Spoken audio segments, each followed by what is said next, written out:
bien? ¿Se escucha bien, Sabrina? Con un poco de ruido, como si fuese una lluvia de fondo. No sé si serán... Ahí creo que está mejor. ¿Ahí está Ahí estamos mejor? bien. Bueno, Sí. perfecto. Bueno, gracias, Sabri, por sos una amiga, así que la presentación sé que se hizo independientemente de las formalidades con cariño, así que el cariño recíproco para con vos y para con tu padre, vos lo sabés a esto. Muchas gracias por la invitación, es la primera vez que tengo el gusto de dar en la especialización de Derecho Penal en mi casa, donde paso todo el tiempo o el mayor tiempo posible ejerciendo la docencia y vivenciando lo que es la universidad pública, a pesar de que uno también da en la universidad privada, pero estoy en mi casa y así me siento y agradezco mucho la invitación nuevamente. La idea que tengo yo de esta exposición fundamentalmente es una idea de intercambiar diálogo, dialogar mucho con ustedes, porque no pretendo bajo ningún punto de vista, como siempre digo cuando abordo la clase de posgrado, de que esto se transforme fundamentalmente en un monólogo. Es decir, acá hay muchos temas que van a tener un abordaje científico y académico. Hoy vamos a intentar hacer mucha dogmática. Yo soy un defensor a ultranza de la dogmática penal, creo en la dogmática penal, interpreto la ley penal con sustento en la dogmática porque tengo esa formación en parte general, entonces interpreto los tipos penales en función de descomponerlos y aplicarlos para el caso concreto. No tengo ningún problema que me interrumpan, no tengo ningún problema que intercambiemos, como le dije recién, ideas, porque el tema es rico para exponer experiencias, es un tema muy novedoso, muy vasto, que hoy en día tiene una repercusión práctica indudablemente clara. Hay gente que está detenida precisamente por estas figuras que en una época se las consideraba como un derecho penal ficcional, un derecho penal solamente dedicado, aplicado o analizado desde la órbita de un laboratorio científico y nunca de la modalidad práctica, pero que hoy eventualmente tiene una indudable vigencia desde el punto de vista de la persecución punitiva y de la respuesta frente a ella para los que somos operadores del sistema. Marco, he preparado un PowerPoint para que lo vayamos siguiendo. No sé si Sabri me lo podés habilitar a la función de compartir pantalla, si no trabajamos igual. Sí, ya estás, no, ya estás habilitado, Jorge. Ah, perfecto, perfecto, listo. Entonces, No deberías tener problema. bueno, perfecto. He preparado, como les dije, un PowerPoint que la idea es seguir fundamentalmente esta exposición. La idea es analizarlo desde ese punto de vista, ¿no? Bueno, muy bien. Ahí está. Vamos a hablar del tema del lavado de activos. Como yo les decía, hay muchos conceptos de lavado de activos que se han elaborado en la doctrina. El fenómeno del lavado de activos es un fenómeno que no es nuevo. Lo que sí es nuevo es la repercusión penal del lavado de activos. Es decir, a partir de las actividades ilícitas, eventualmente, sobre todo las actividades ilícitas que guardan relación con actos o con conductas que tienen repercusiones patrimoniales, se produce para la gente, para el que delinque, un flujo permanente de dinero, beneficios o ganancias que eventualmente el sujeto tiene que depositar. Esto no es un fenómeno nuevo, por el contrario, es un fenómeno de mucho tiempo. Es decir, siempre hubo grandes masas monetarias, grandes masas de dinero, obtención de bienes, como fruto, como producto, como consecuencia de conductas de naturaleza criminal. Y de ese punto de vista surgían automáticamente los problemas, dicho esto entre comillas, para aquel que se hacía de esos fondos, de esas masas de dinero en cuanto a su colocación. Inicialmente no existían problemas porque el Estado, en una concepción muy precaria, muy inicial, estoy hablando de principios del siglo XX, finales del siglo XIX, no estaba enfocado en la persecución de este fenómeno, es decir, de las consecuencias o de los efectos del delito, sino más bien que centraba la política criminal en la persecución del origen de ese flujo de dinero, los robos, los hurtos, eventualmente determinadas formas de tráfico irregular, el contrabando, la piratería, el fraude de seguros, eran fenómenos que generaban ingentes masas de dinero que determinaban la necesidad de alguna manera de colocarlas en el mercado. Aunque parezca una paradoja, uno de los más grandes bancos del mundo, la banca Morgan, nació o se hizo de su capital inicial a partir de la obtención de dinero producto de actos de piratería. El famoso pirata Morgan, que todo el mundo lo ha escuchado en las novelas o ha visto películas, no era más ni menos que un sujeto que delinquía, ¿no es cierto?, que secuestraba barcos en alta mar y que se hacía de grandes masas de dinero, que determinó el acopio de una gran masa de capital que hubo que darle una entidad o un rodaje en el mercado. De manera tal de que el fenómeno que estamos describiendo de obtención de productos y frutos provenientes de los ilícitos no es un fenómeno nuevo. Lo que sí es un fenómeno nuevo es la necesidad de su consideración desde el punto de vista criminológico primero y desde la repercusión en el derecho positivo después. Es decir, el término lavado, ¿no es cierto? ¿Por qué se habla de lavado? Es una expresión que podemos decir en un sentido figurativa. Es decir, porque en realidad no se lava el dinero, sino lo que se hace al dinero es incorporarlo en el circuito legal y obtener apariencia de ilicitud respecto a esos fondos o respecto a esos bienes. Pero el término lavado, como seguramente muchos de ustedes saben, tiene un origen a partir de determinadas prácticas que eran muy habitual, sobre todo en la mafia norteamericana, durante la década del 20 y del 30, ubíquense históricamente, en un momento en donde los Estados Unidos habían prohibido la comercialización y el consumo de bebidas alcohólicas, lo cual daba lugar a grandes masas de dinero provenientes de actos de tráfico o de contrabando, provenientes de Canadá, o de comercialización de sustancias alcohólicas hechas en forma casera o en fábricas clandestinas. Eso determinaba que existieran grandes masas de dinero que se movían en el mercado informal y que, para ser utilizadas sin levantar las sospechas de las autoridades de aplicación, era necesario darle un ingreso y una salida, ¿no es cierto?, que permita su utilización en el mercado legal. Eso determinó, por ejemplo, una primera invención en los Estados Unidos consistente en la instalación en el Bronx, en Nueva York, de una cadena de lavandería de ropa, ¿no es cierto?, que era un típico producto en donde no había posibilidad de controlar, ¿no es cierto?, la clientela, los encargos de servicio, y bajo el cual se canalizaban todos los ingresos que provenían de actos que esencialmente eran paralegales. Pero el fenómeno del lavado de activos no solamente venía del contrabando, también venía de operaciones como el tráfico de armas, lo que en ese momento se llamaba la trata de blancas, que era el envío, la recepción o el traslado de mujeres de la Europa fundamentalmente eslava a América y el ejercicio de la prostitución de las mismas, como les decía, el tráfico de estupefacientes como el opio en los primeros momentos, el juego clandestino. En ese momento el tráfico de armas no estaba tan desarrollado como lo estaba en la actualidad, pero eran todas actividades al margen del sistema legal, repudiadas por el sistema legal, que originaban ingentes masas de dinero. Entonces había que canalizarlo, había que reinsertarlas en el mercado legal y eventualmente darle apariencia de ilicitud.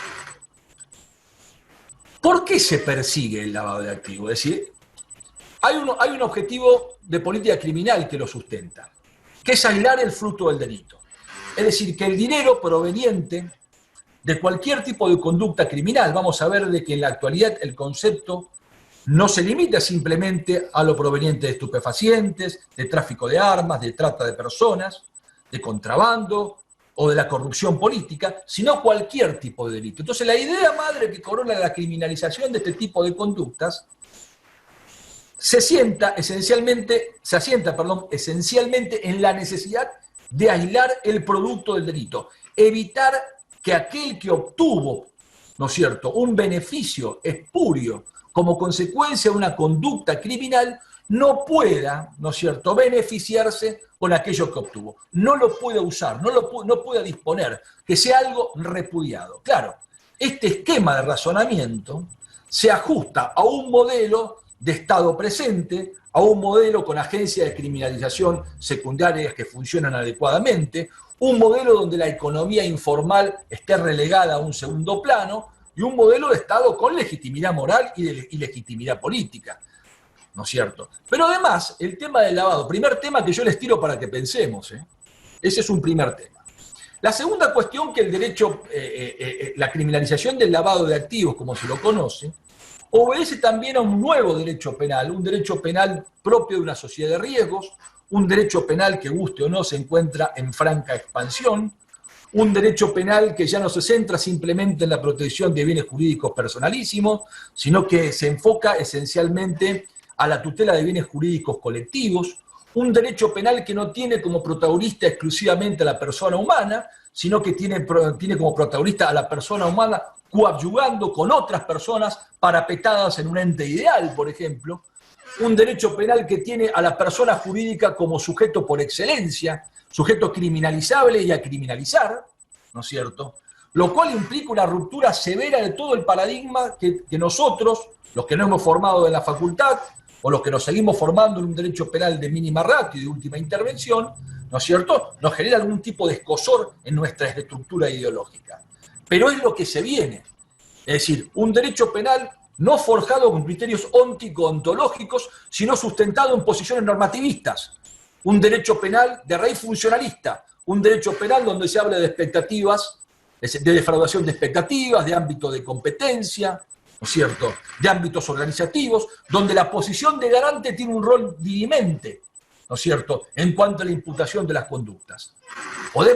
Esto nos puede generar algún escozor, nos puede generar alguna reacción, pero evidentemente nuestro sistema jurídico normativo, nuestro sistema penal moderno y las nuevas leyes que se han venido sancionando, nos indica que esa es la corriente, ¿no es cierto?, que viene acompañada, desgraciadamente, con una inflación del poder punitivo del Estado, una reducción del margen de libertad del individuo, ¿no es cierto?, y un relajamiento, desgraciadamente es así, de muchas garantías constitucionales. Por eso el maestro Jesús María Silva Sánchez decía, ¿no es cierto?, este es un derecho penal de segunda velocidad, un derecho penal donde se permite el decomiso anticipado, vamos a ver, un derecho penal donde se imputa a los entes ideales, un derecho penal donde muchas veces se construyen atribuciones de responsabilidades con sustento en ficciones de autoría, etcétera, etcétera. Es decir, toda terminología, todos institutos, todos criterios imputativos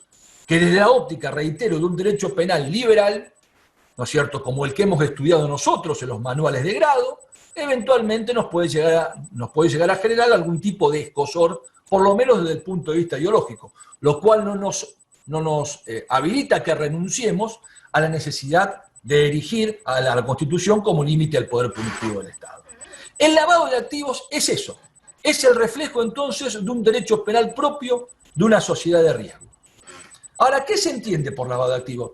Estas son cuestiones, hay varias definiciones, yo no lo quiero agobiar con eso porque me interesa que vayamos al estudio del fenómeno en sí, pero se han elaborado en la doctrina autoral, hay muchos colegas docentes de universidades nacionales, sobre todo en Córdoba y en Buenos Aires, que han estudiado mucho el fenómeno del lavado de activos. Giovanoli, por ejemplo, dice, es un proceso por el cual los activos derivados de actividades criminales eran manipulados de tal manera que aparecían como si fueran provenientes de actividades o negocios legítimos.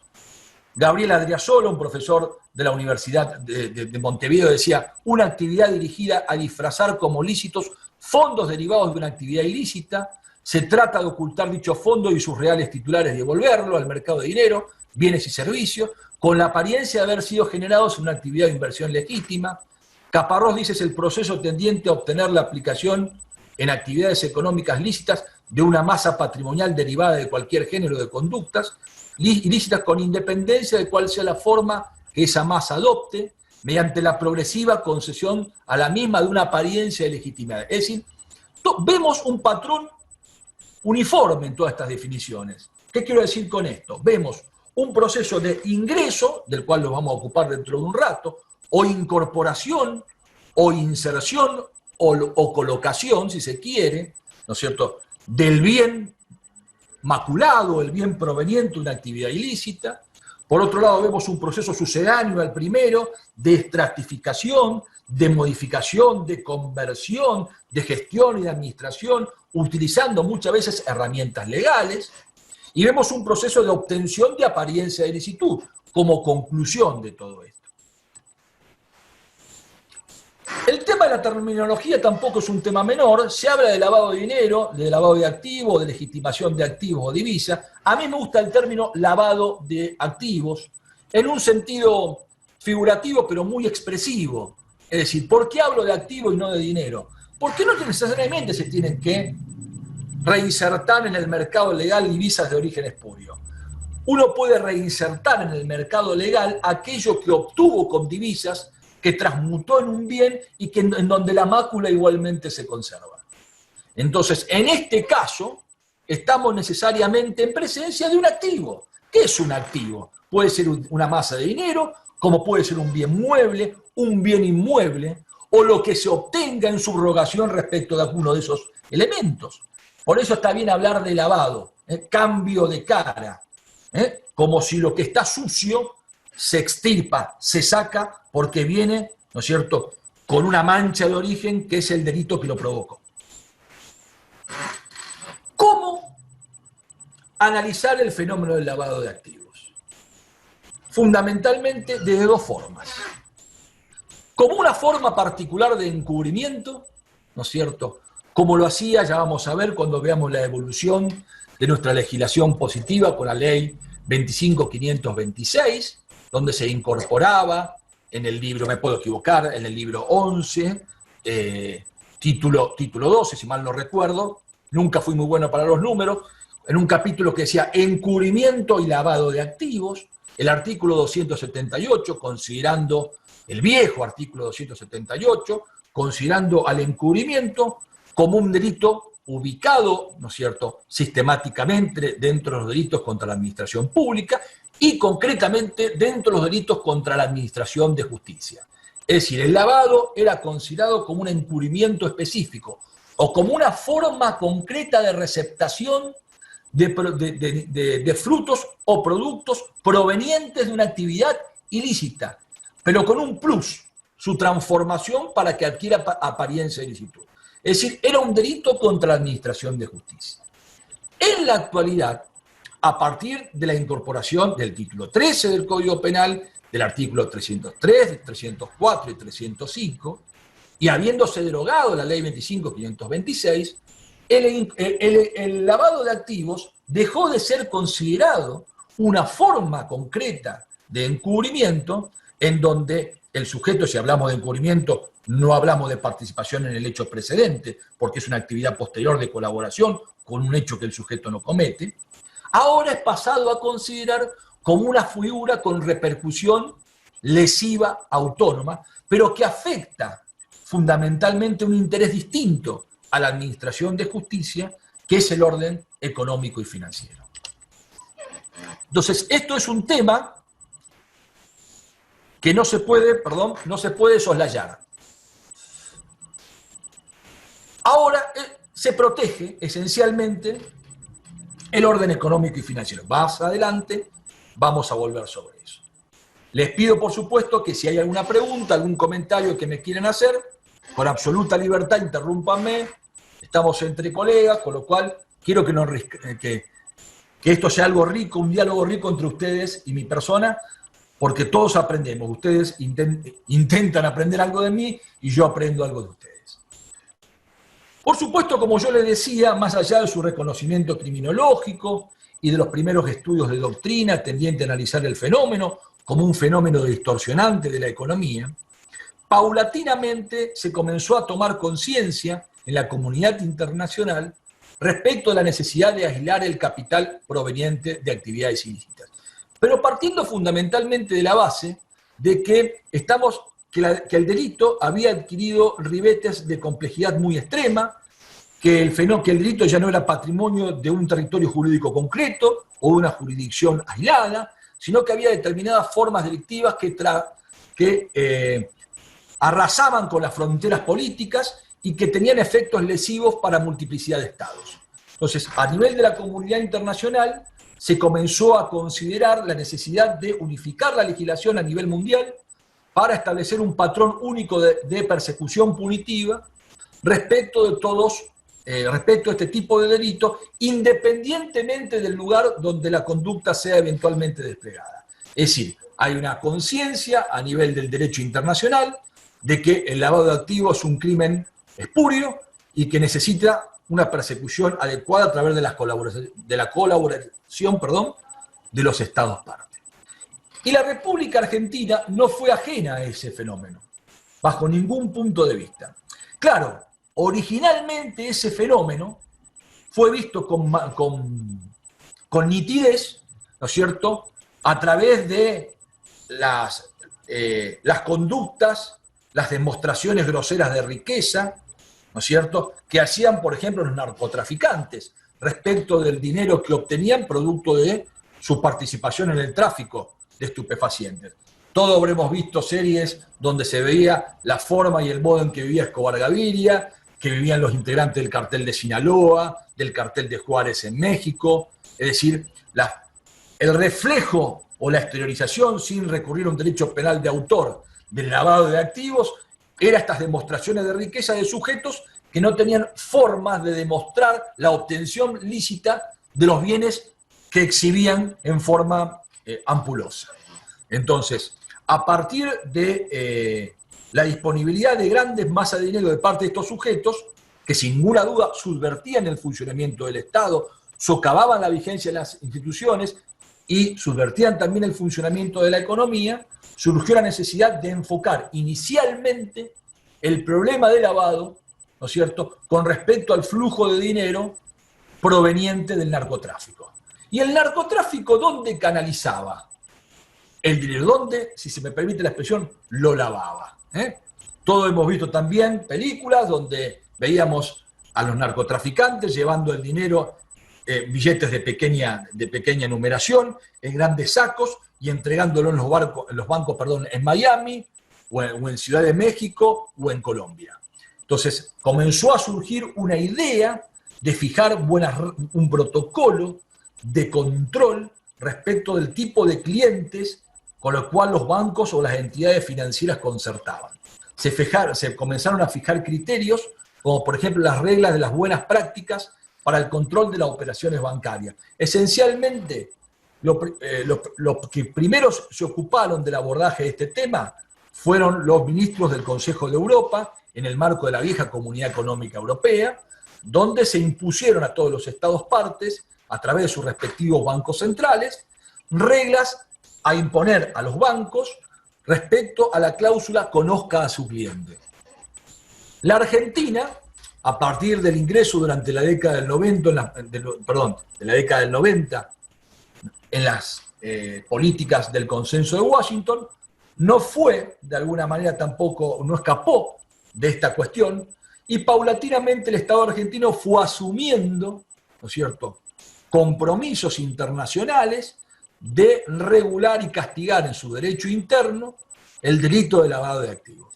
Y así ocurrió con la adhesión del Estado argentino, piensen ustedes que esto era antes de la reforma del 94, a la Convención de la ONU contra el tráfico ilícito de estupefacientes y sustancias psicotrópicas, hoy conocida como Convención de Viena, ratificada por la Ley 24072, precisamente en la Ley 23737 de estupefacientes, se incorporó el artículo 25, que fue el primer antecedente de la regulación del lavado de activos, pero que enfocaba como hecho precedente a lo que se conoce como delitos de tráfico. Hablaba de bienes, hablaba de ganancias, hablaba de dinero provenientes, ¿no es cierto?, de actividades de tráfico de estupefacientes, castigando la actividad de conversión. Hoy derogado ese artículo 25. Durante la década del 90, la República Argentina adhirió a algunos instrumentos internacionales, cuyo contenido no me quiero detener para no abrumarlo, porque hay cuestiones mucho más interesantes, el Convenio Europeo de Estrasburgo, el Reglamento Modelo de la OEA, y sobre todo a partir de la década de principio de siglo, durante el 2000, cuando no la República Argentina con problemas económicos, ¿no es cierto?, adhiere fundamentalmente a la Convención de la ONU sobre Delincuencia Organizada Transnacional, también llamada Convención de Palermo, ¿no es cierto?, y pretende también el ingreso a lo que se llama el GAFI. El GAFI es el Grupo de Acción Financiera Internacional, es un organismo paraestatal integrado por los principales países desarrollados del mundo, cuyo objetivo fundamental es la prevención, persecución y represión del delito de lavado de activos.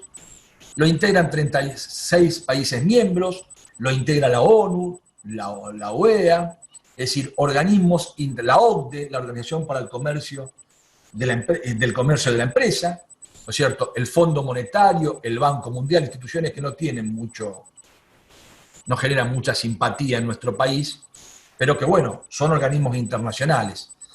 Existe también un desprendimiento del GAFI a nivel de Latinoamérica, que es el Grupo de Acción Financiera de Sudamérica, y después tenemos, ¿no es cierto?, el Grupo de Acción Financiera para Asia, para África del Sur y para el Caribe.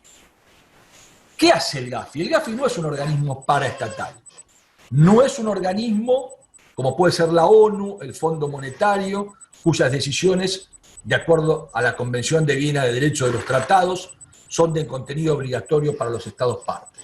Pero sí tienen sin ninguna duda un valor simbólico, teniendo en consideración cuáles son los países que lo dirigen, que lo comandan y que en definitiva fijan las políticas.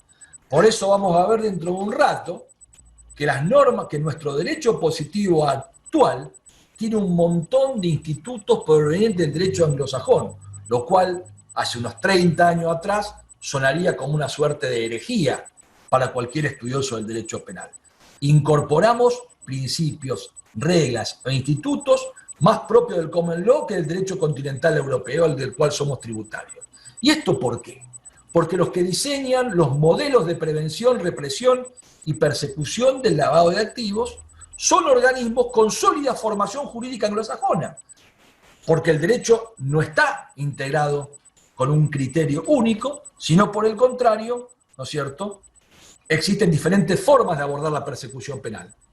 Pero ante la búsqueda de un modelo uniforme que tenga validez para toda la comunidad internacional, bueno, se fijan estándares que muchas veces no se acoplan a la perfección con nuestro derecho penal liberal de raíz constitucional y origen continental. ¿Para qué está entonces el Grupo de Acción Financiera Internacional? ¿No es cierto? Fija políticas, fija criterios, establece recomendaciones. Quien le interesa el tema del lavado de activos habrá escuchado hablar de las 40 recomendaciones o las recomendaciones más 9, que son criterios, principios, reglas, ¿no es cierto?, que los Estados miembros del GAFI se comprometen a incorporar en su derecho interno para encarar una eficaz persecución del delito de lavado de activos.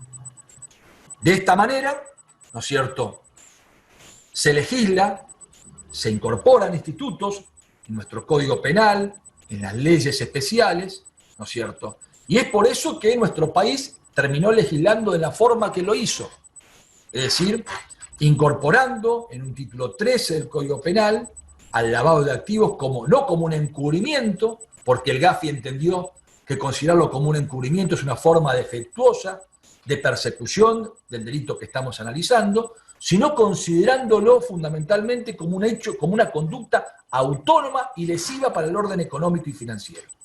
Pero además, donde se ve con nitidez la invasión de institutos del derecho anglosajón en el derecho positivo argentino, fue en el reconocimiento de la responsabilidad penal de las personas jurídicas, fundamentalmente, o la adopción en el ámbito procesal penal de medidas cautelares que permiten el decomiso anticipado de bienes. Nosotros en el ámbito de la provincia de Santa Fe tenemos la famosa ley de extinción anticipada de dominio.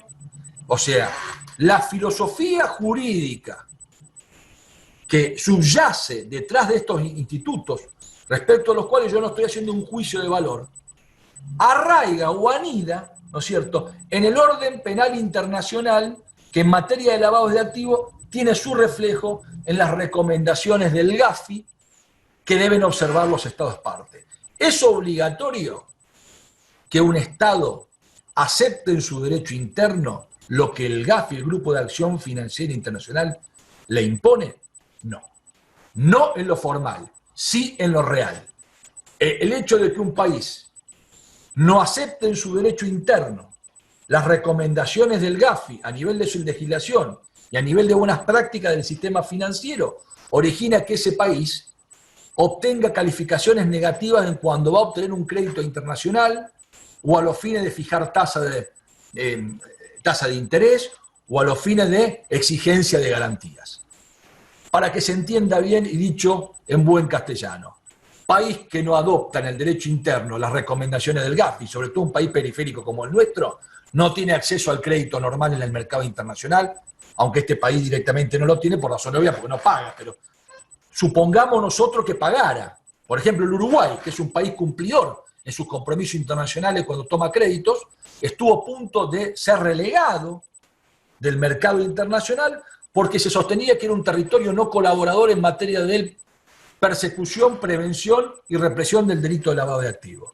Recién cuando el Uruguay eliminó su legislación interna en materia societaria, el tema de la SAFI, vamos a ver, o las restricciones severas que tenían respecto al secreto bancario, recién ahí cambió su calificación internacional y se le permitió un acceso más benévolo al crédito. Fíjense si es importante hablar de la sujeción a las recomendaciones que el Gafi impone.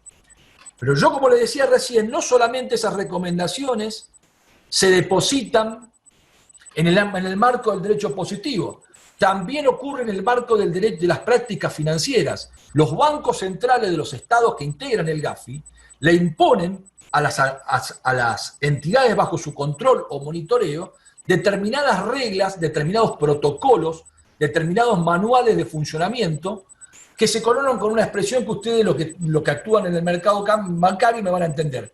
La cláusula conozca a su cliente.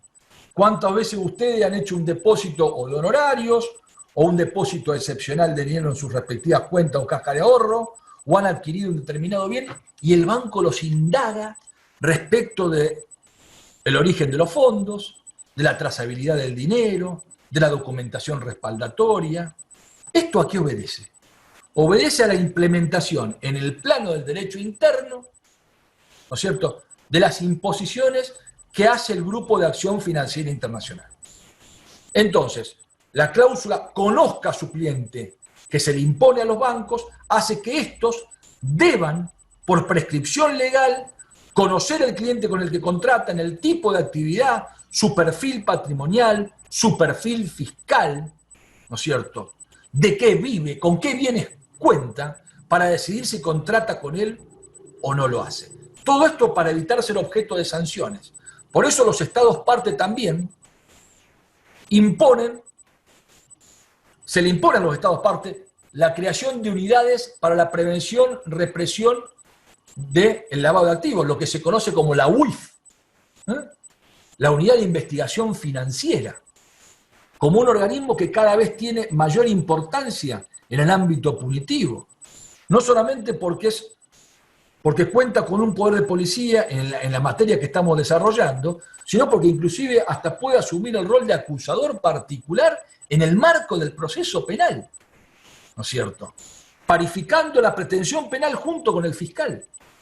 Fíjense si es importante todo esto. Y la práctica cotidiana nos indica que muchas veces la UIF es mucho más celosa en la persecución punitiva que el propio Ministerio Público Fiscal en el ámbito federal. Estoy hablando donde conozco el funcionamiento de la misma.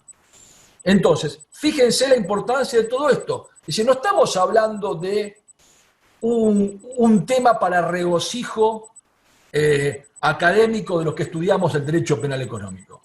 Estamos hablando de un tema de indudable aplicación práctica. Si ustedes son abogados litigantes, ustedes cobran honorarios y depositan y cobran honorarios provenientes, cuando asumen una defensa, se puede colar el problema del lavado de activos. No estoy diciendo que estén participando en eso, pero se puede colar el problema del lavado de activos.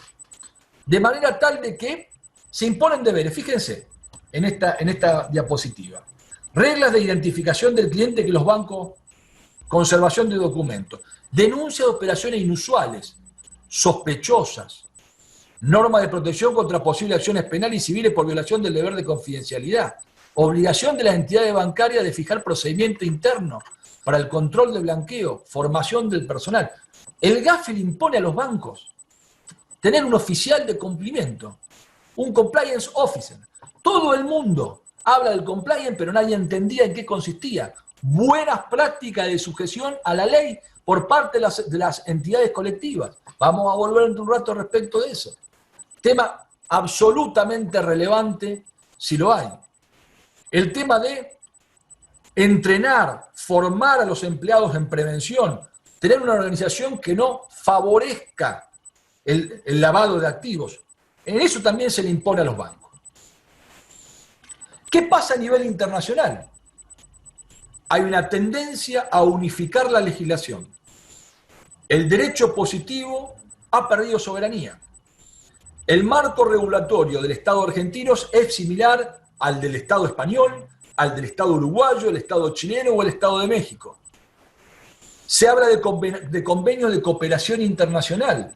Nosotros tenemos una ley de cooperación penal internacional, nosotros tenemos tratados de asistencia en materia penal con muchas potencias extranjeras, pero esencialmente al considerar el lavado de activos como un delito transnacional, o si se permite la expresión, un delito de tránsito, y no en pocas veces un delito a distancia, todo esto que estudiamos en la parte general, cuando estudiamos la ley penal en el territorio, bueno, en materia de lavado de activos hay la asunción de compromisos internacionales. El lavado de activos no ataca a un Estado o bienes jurídicos particulares de un Estado, aunque sí en forma inmediata. Ataca a la comunidad internacional en su conjunto. De ahí de que se tiende a nivel internacional a evitar que haya paraísos de no perseguibilidad, de inmunidad del lavado de activos, que siguen existiendo. Pero la idea es restringir, limitar, reducir la posibilidad de que el dinero espurio pueda ser usado o pueda ser injertado en la economía real o en la economía formal. Si hay alguna pregunta, les pido por favor, háganmela, levanten el micrófono y directamente interrúmpanme. Esto también es un desafío. Es un desafío para nosotros los operadores del sistema. Mientras esperaba que se abriera la clase, había visto que hay muchos empleados de fiscalía, que hay abogados litigantes, que hay funcionarios judiciales. Bueno, el abordaje de la problemática del delito de lavado de activos implica un alto grado de especialización en el operador. Un alto grado de especialización que no solamente se puede concentrar en el manejo de las herramientas del sistema punitivo. Acá se cuela lo interdisciplinario. Yo no puedo abordar una persecución eficaz o una defensa certera, si soy litigante, abogado defensor, de este tipo de delitos, si por ejemplo no entiendo el funcionamiento de una sociedad comercial, no entiendo el funcionamiento de una estructura colectiva, no entiendo la filosofía del flujo de información dentro de una estructura colectiva, no entiendo que hay ámbitos de competencia, que hay roles, que hay división de tareas, que hay relaciones verticales, que hay relaciones horizontales. Si yo eso no lo entiendo, como le decía el otro día a mis alumnos en la especialización en Derecho Empresario, o corro el riesgo de imputar erróneamente al inocente y eximirle el reproche al culpable. Entonces es también un desafío, es lo que yo le decía hace un rato. Este es el moderno derecho penal. Este es el derecho penal para el cual ninguno de nosotros fue formado y se celebran esta idea de comenzar a analizarlo desde un tópico totalmente distinto. Hay fases, ya entrando directamente en el tema de el desarrollo del accionar delictivo. Vamos al fenómeno propiamente dicho. Todos los autores, con algunos matices, hablan de que el fenómeno del lavado de activos tiene 3 etapas dirimentes, o mejor dicho, claras. Primero, la etapa de colocación, la fase de ensombrecimiento, diversificación, transformación o decantación, y la fase de integración y reinversión.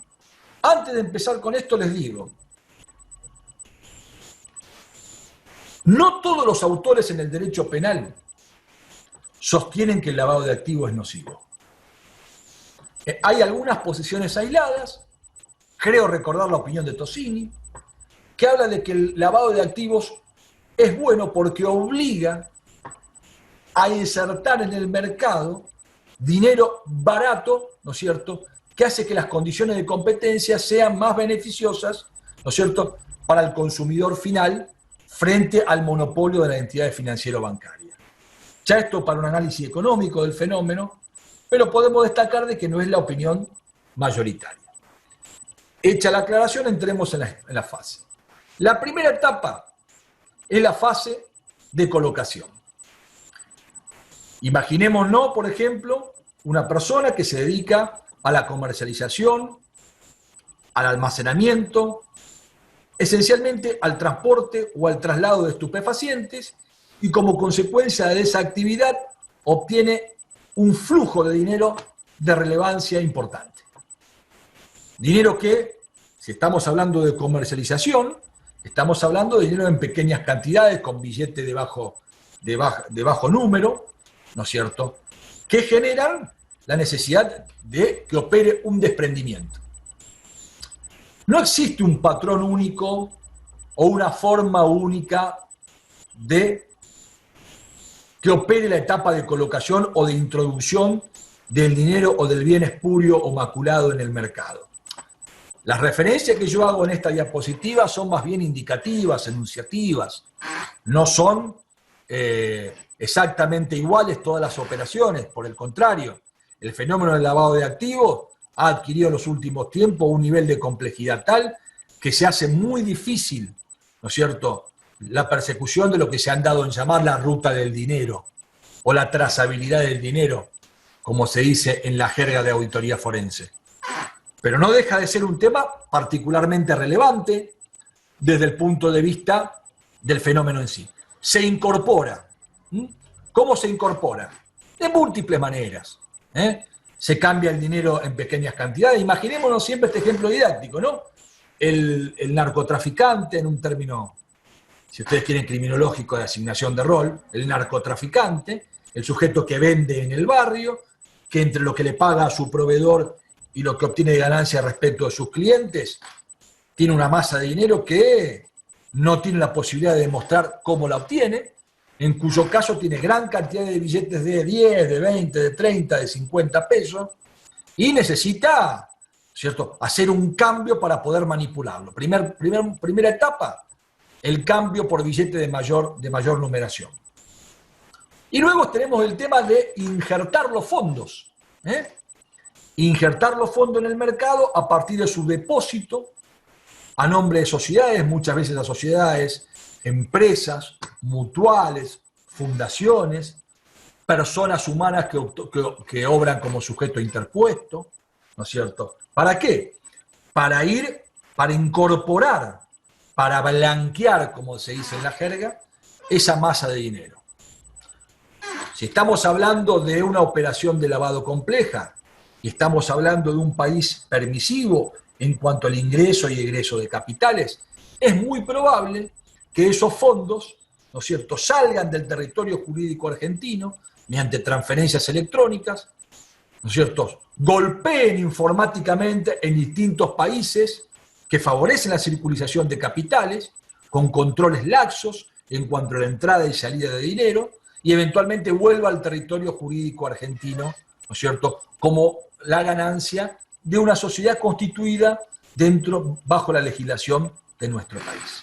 Entonces, es muy probable que el dinero que se obtiene producto de una actividad ilícita, como puede ser, por ejemplo, la corrupción política, también, salga del territorio jurídico por la cuenta de un sujeto interpuesto, por la cuenta de una entidad, de una empresa comercial que denuncia ese ingreso como obtenido, por ejemplo, a través de una actividad lícita, se lo transfieren supuestos pagos a un proveedor extranjero, este a su vez se lo pague a otro proveedor en otra jurisdicción distinta y luego opera una transferencia de regreso en el territorio argentino.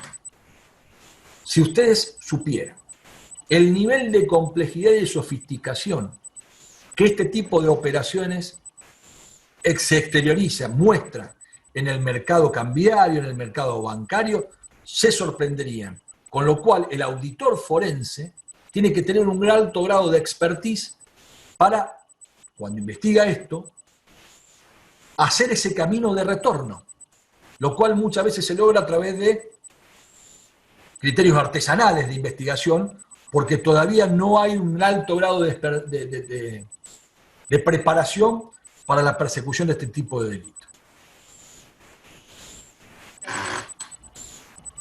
Esos bienes que se obtienen con esos fondos, luego de haber atravesado toda esta primera etapa de incorporación al circuito legal a partir de transferencias sucesivas con sujetos interpuestos, personas interpuestas, sociedades máscara, paraísos fiscales, ¿eh? puede servir para la adquisición de bienes. Pero también esta fase de incorporación, estratificación o ensombrecimiento se puede resumir en un mismo acto. Es decir, no siempre, esto quiero aclararlo para que no opere confusión, el fenómeno del lavado de activos se produce en forma tan nítida como lo estamos explicando académicamente. Por el contrario, acontece muchas veces que la incorporación y el ensombrecimiento, o la diversificación, como se consigna aquí, se produce en forma casi simultánea o en forma de sucesión inmediata. Como le dije antes, todo depende del grado de sofisticación que la operación adopte. Durante mucho tiempo, en la comunidad internacional, todavía lo sigue habiendo, aunque con menor incidencia, existían países o jurisdicciones que facilitaban esta etapa que yo le estoy mencionando. Un país emblemático en Latinoamérica que se dedicaba a este tipo de cuestiones era el Uruguay. La República Oriental del Uruguay tenía un sistema bancario y financiero muy permeable al ingreso de fondos provenientes del extranjero, y particularmente de la Argentina, de Brasil y del Paraguay.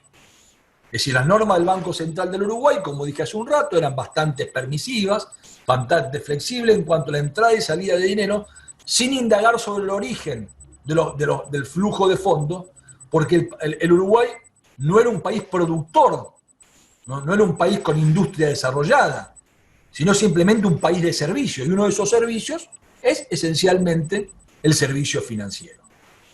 Con lo cual era muy habitual de que muchos empresarios del Paraguay, del Brasil y sobre todo de la Argentina tuvieran fondos en la República Oriental del Uruguay que no estaban declarados, ¿no es cierto?, o que habían sido obtenidos en actividades paralegales en la Argentina. No estoy haciendo un comentario con contenido político, sino una lectura con sustento en paper que respaldan este razonamiento. Por algo el Uruguay estuvo a punto de ser sancionado. Al mismo tiempo, tenía una legislación societaria bastante particular.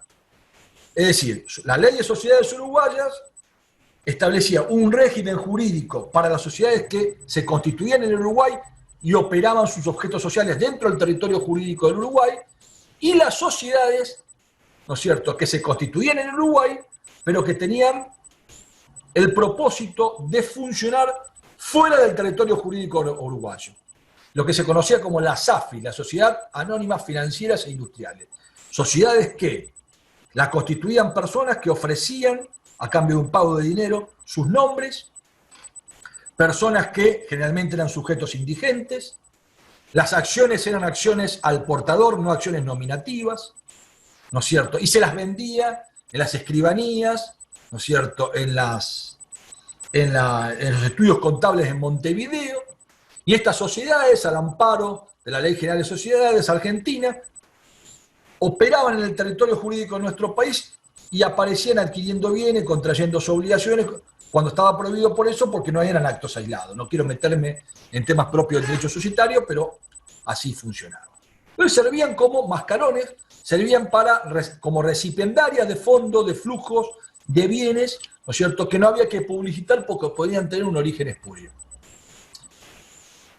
Recuerdo hace una charla que tuve con el profesor Ricardo Nissen, que él me comentaba que cuando él tomó por primera vez la Inspección General de Personería Jurídica, había encontrado que gran parte de los inmuebles, por ejemplo, de Puerto Madero, en Buenos Aires, estaban a nombre de sociedades offshore. Bueno, porque funcionaban como escudo, como ropaje, para ocultar la identidad. Porque ¿dónde se escudaba el sujeto, esencialmente? En la tenencia de las acciones, figurando como titular de esas empresas, sujetos prestanombres. Lo que tienen algunos años y me están escuchando, se deben acordar la tragedia de Cromañón. Cuando se indagó a nombre de quién estaba el inmueble, se concluyó de que el inmueble donde se produce la muerte, República de Cromañón, de los chicos, estaba a nombre de una offshore uruguaya. Y todo se lo asignaban a Chabán, pero Chabán no figuraba.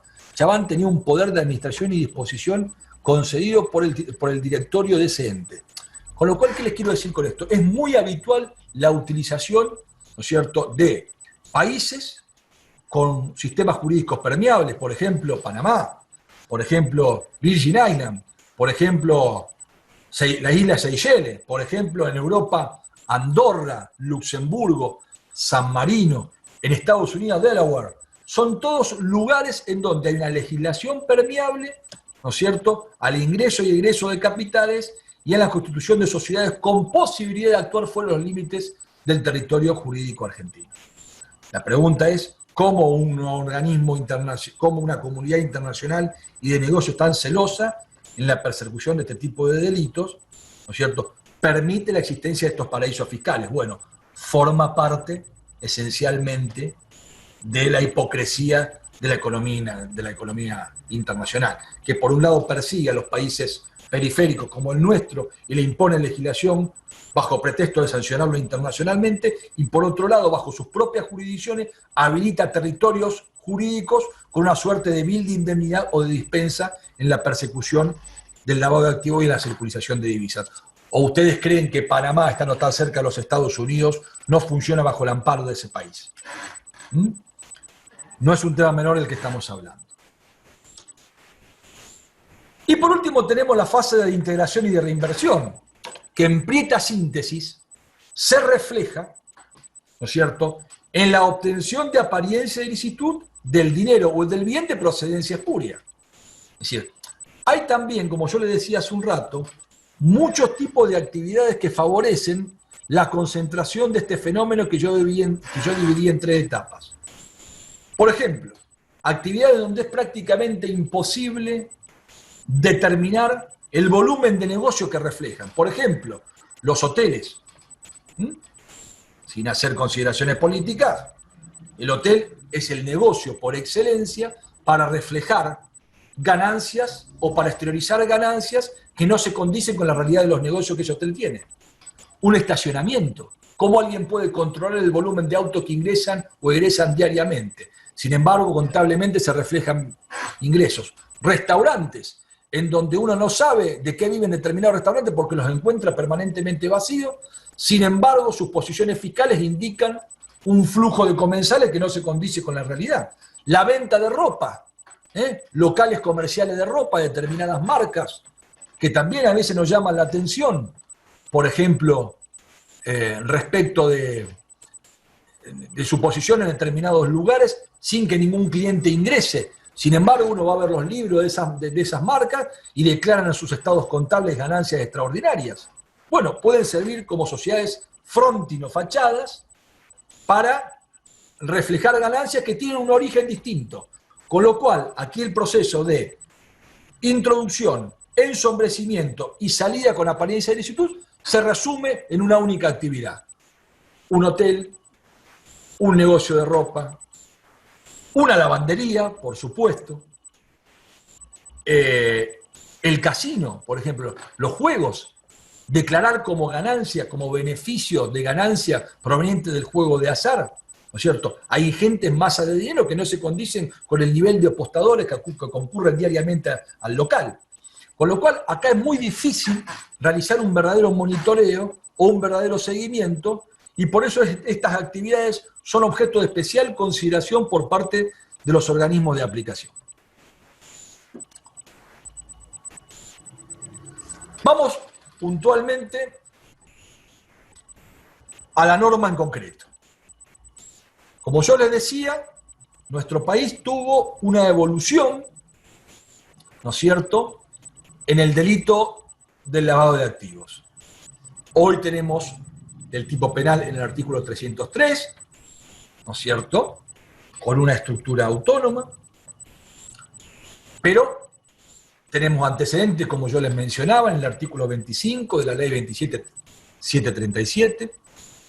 También tenemos como antecedentes la ley 25.246, que es una ley que de alguna manera reemplaza o incorporó el lavado de activos, pero como una forma de encubrimiento.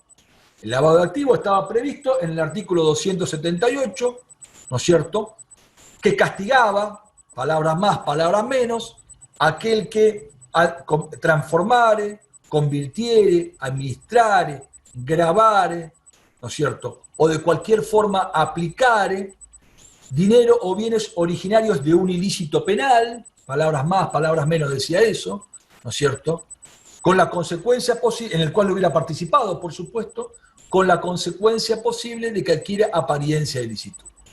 Es decir, reitero, así como tenemos el encubrimiento por favorecimiento real, así como tenemos el encubrimiento por favorecimiento personal, y teníamos el encubrimiento por receptación, teníamos una figura específica de encubrimiento que era el lavado de activos. Incluso había algunos autores que se habían alzado en contra de incorporar esta figura porque decían que ya la figura del encubrimiento por receptación servía o era idónea para la persecución de este tipo de prácticas. Sin embargo, respondiendo a recomendaciones del GAFI, se la incorporó en el derecho positivo argentino. La ley que estoy mencionando es una ley ómnibus que contempla la creación de la unidad de investigación financiera en el ámbito del Ministerio de Justicia. Como yo les decía, la ley que crea la unidad de investigación financiera le asigna a este organismo la facultad de participar en la prevención, ¿no es cierto?, en la persecución y en el tratamiento del delito del lavado de activos como fenómeno. Esta ley tiene un rango característico muy interesante, establece el elenco de sujetos obligados a informar a la UIF, se le da a la UIF una facultad de hacer requerimiento de información respecto a determinadas operaciones, respecto del origen de esas operaciones, de los sujetos intervinientes, ¿no es cierto?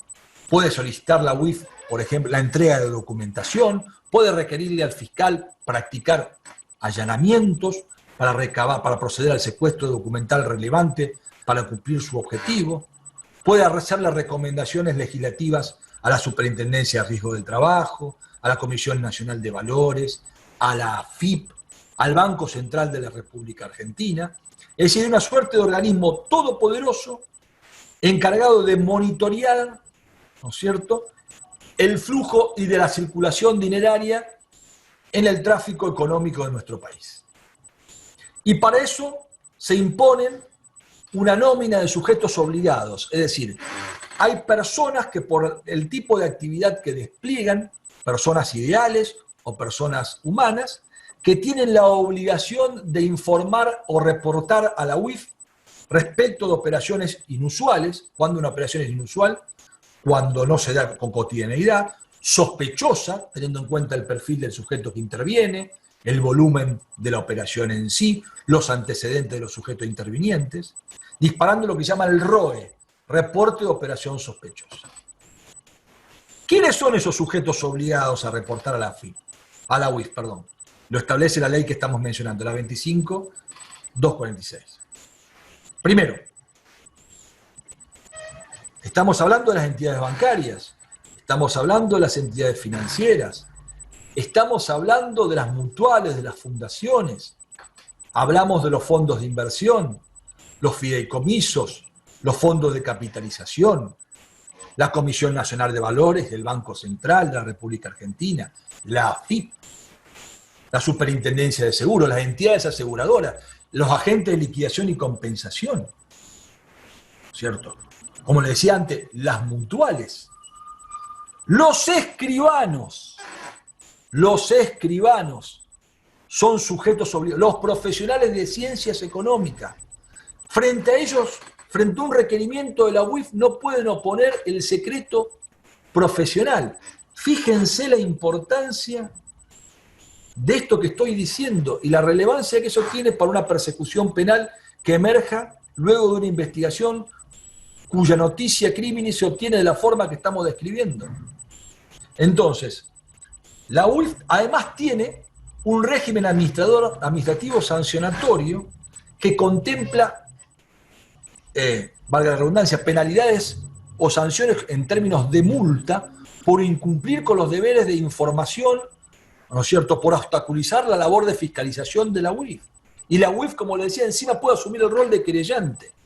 Es decir, que la ley 25.256, ahí creo que está mal, 256 o 246, no recuerdo el número, establece expresamente un primer apartado incorporando el lavado de activos como una forma particular de encubrimiento. Pero un segundo apartado, hoy vigente, donde crea la UIF, le asigna un elenco de funciones y atribuciones y enumera el catálogo de sujetos obligados con los deberes a cumplir.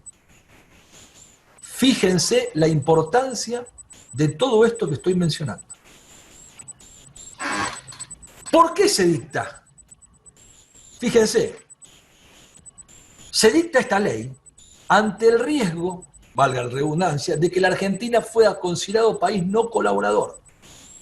Es decir, el problema de la Argentina y los organismos internacionales y su legislación, que hace mucho tiempo que dejó de ser soberana, es ante la necesidad de flujo de capitales extranjeros para solventar su gasto público. Entonces, la Argentina, ¿qué acontece? Cuando va al mercado internacional, el mercado internacional le impone modificaciones a su legislación interna. Y es lo que acontece.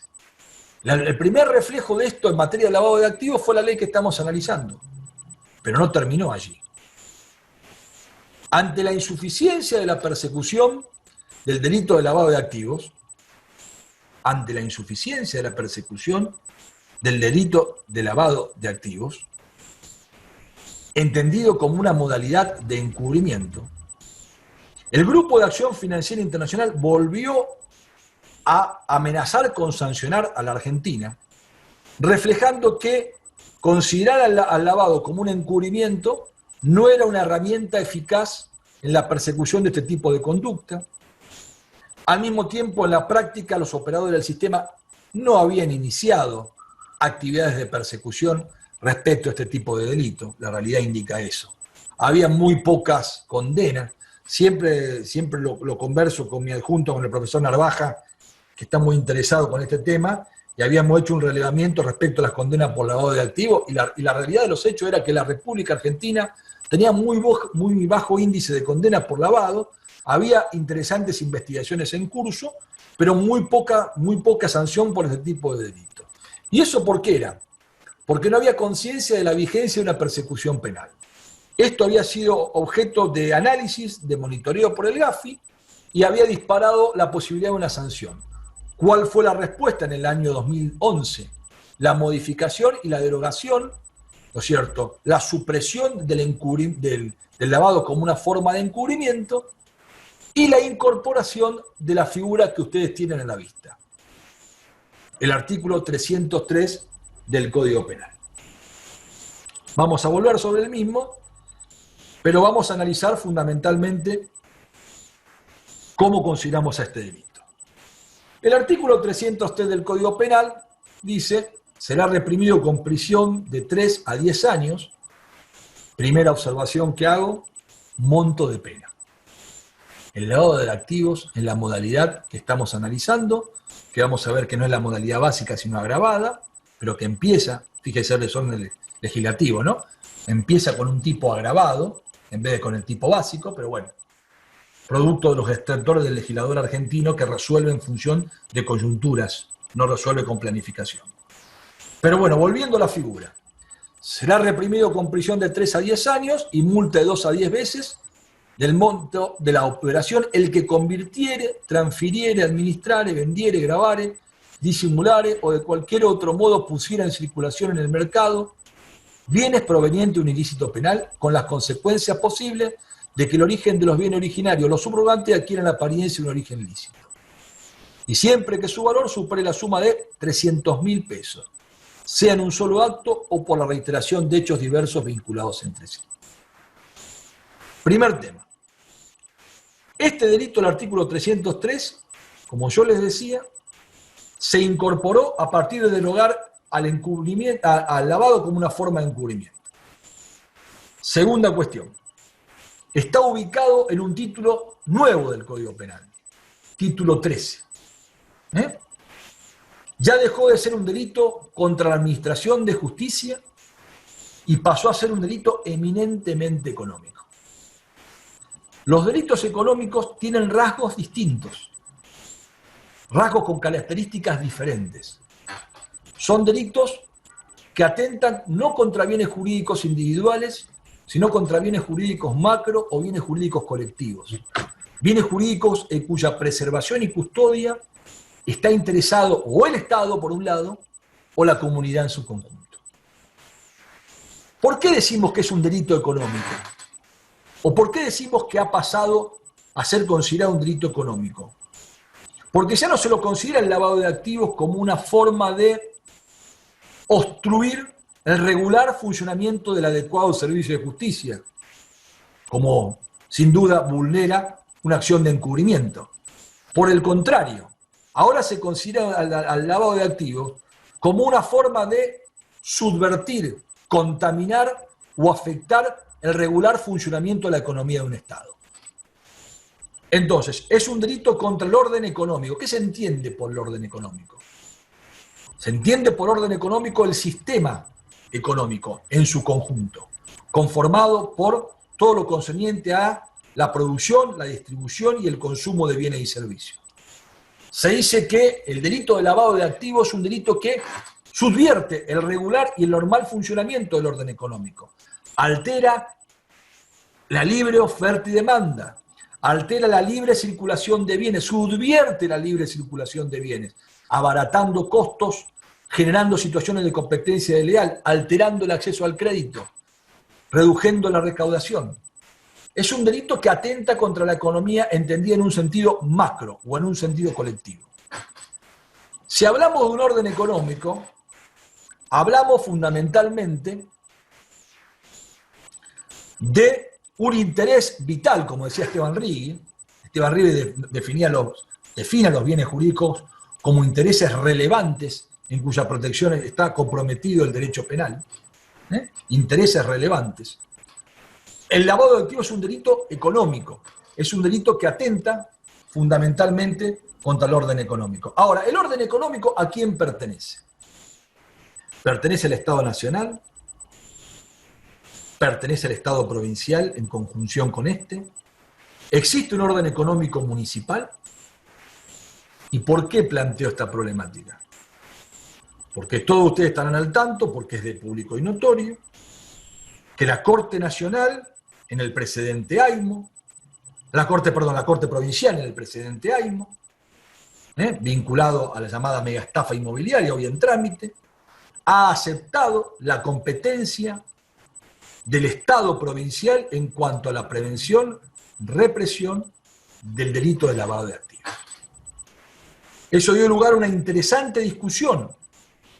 Estamos hablando de un bien jurídico cuya titularidad le corresponde al Estado Nacional exclusivamente y en su preservación está comprometido el interés económico, el interés público colectivo, y por lo tanto sería un delito exclusivamente federal. El tema no es menor, lo que estoy diciendo.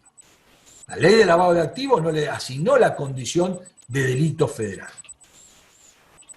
Si alguno quiere interrumpirme, por favor, que lo haga.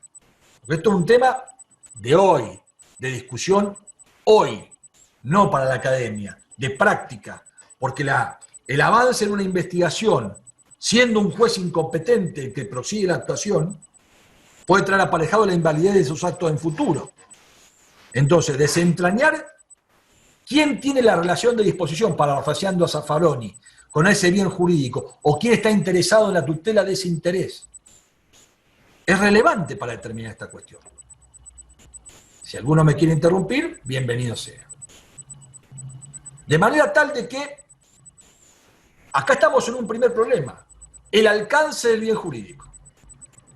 Ese alcance del bien jurídico y la tutela y preservación del mismo tiene proyecciones indudables en el ámbito procesal.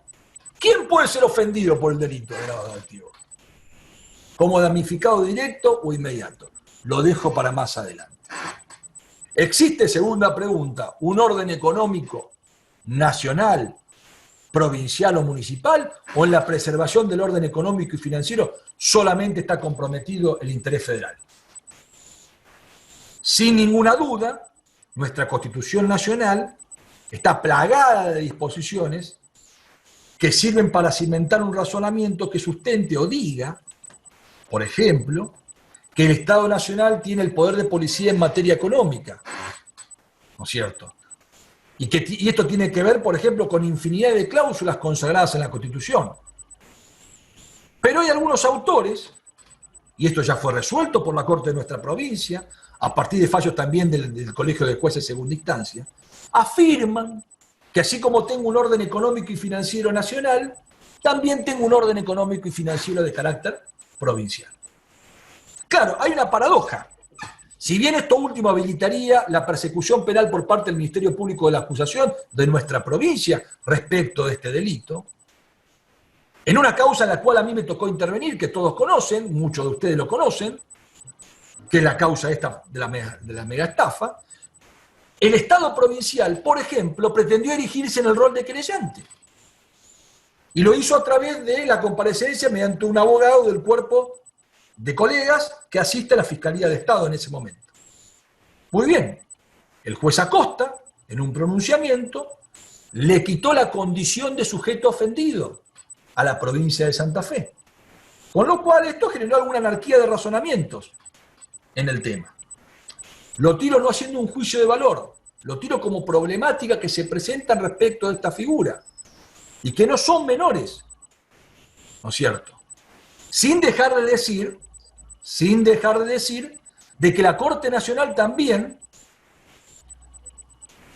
ha cambiado, ha mutado en su criterio, ¿no es cierto? Originariamente sostuvo que el delito precedente es lo que fijaba la competencia, lo hizo en el precedente Renga, para mutar, para considerar al delito de lavado de activos como un delito eminentemente federal en el precedente Oliveto y en el precedente Compañía Limitada Trelew de Vivienda. Entonces, son cuestiones, no sé si el doctor me quiere decir algo, Yavedoni. Sí, porque me surgió, no sé si me escucha bien. Perfectamente. Buscando en un tema de los temas de los incendios forestales en la provincia de Santa Fe, donde la provincia de Santa Fe se presenta como denunciante, todavía no como querellante, y en el marco de estas investigaciones que se dan en la justicia provincial y en la justicia federal, ahora se presentó la UIF.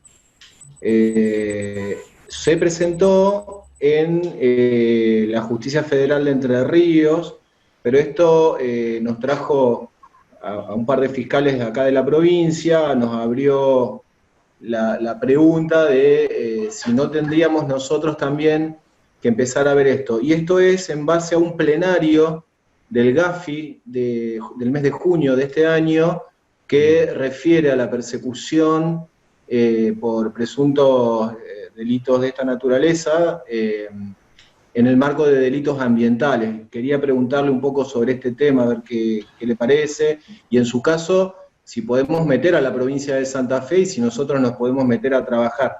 O en todo caso, si yo no lo hiciera, me podría haber envuelto en una irresponsabilidad, digamos. Funcional, me dice usted, una irresponsabilidad funcional. Bueno, hay varias cuestiones que las vamos a ver dentro de un rato. Respecto del delito precedente, doctor, no hay ningún tipo de límite. Es decir, se adopta un criterio amplio. Si usted repara en la construcción del tipo objetivo, del artículo 303, vamos a avanzar sobre esa cuestión, va a ver que habla de ilícito penal. Si bien originariamente la UIF, tenía como norte de monitoreo determinados tipos de conductas, por ejemplo, el tráfico de estupefacientes, la trata de personas, el contrabando de armas, la corrupción política, y no se mencionaba, por ejemplo, bajo ningún punto de vista los delitos medioambientales, en mi opinión, ningún límite existe, ¿no es cierto?, para considerar como acto de lavado una acción de conversión, transformación, transmisión o administración de un flujo dinerario proveniente de actividades que colisionan contra el medio ambiente. ¿Se entiende la idea? Ahora, el tema es, nuevamente, ¿qué organismo del Estado, si el Ministerio Público Federal, Público Fiscal, o el Ministerio Público de la Acusación Provincial, estaría legitimado para llevar a cabo la acción penal pública? Es decir, yo entiendo, me puedo confundir porque no conozco más allá de la información obtenida de los medios, pero tengo entendido, corríjame, que el tema de los incendios forestales está bajo investigación de un juzgado federal en Entre Ríos, me dijo usted. ¿Es así? No es necesariamente así. Nosotros también estamos interviniendo en la provincia.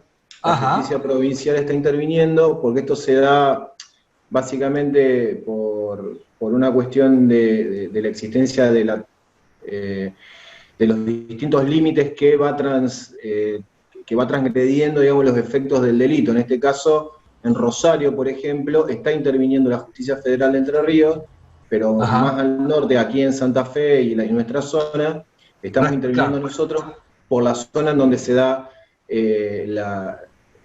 donde se dan los hechos. Y esto está vinculado al tema de la ganadería en islas.